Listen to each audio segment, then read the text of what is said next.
Hey y'all, welcome back to Small Group. My name is Ava Burns. I'm a senior at Pierce High School and I'm going to be attending Baylor University in the fall. I'm super excited to finish out our study on 1 Timothy with y'all and dive deeper into 1 Timothy 5. To recap, Paul was writing to Timothy while there was a lot of confusion going on in a church in Ephesus. He was writing to him to give him more guidance and clarity about what can be going on in the church. And I know reading 1 Timothy 5, it's hard as a high schooler to think about how you can relate to it, but the more I dove into this chapter, the more I realized that there's so much that we can pick from it and apply it to our life in high school. The first thing that stood out to me was in verses 3 through 10 when Paul was talking to Timothy about how the widows in the body of Christ care for those in need.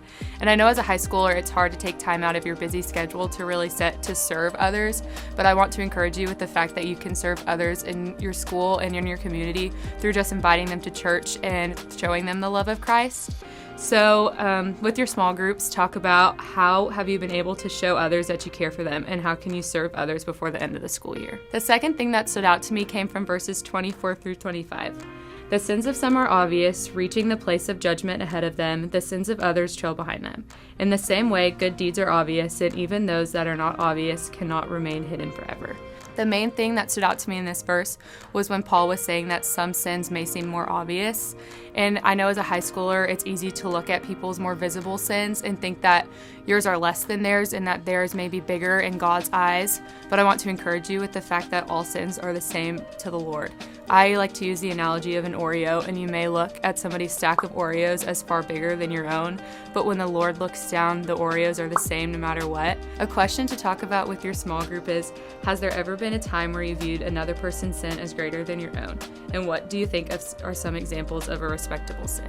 The last thing that stood out to me was back in verse 5 when Paul says, "The widow who is really in need and left all alone puts her hope in God and continues day and night to pray and ask God for help."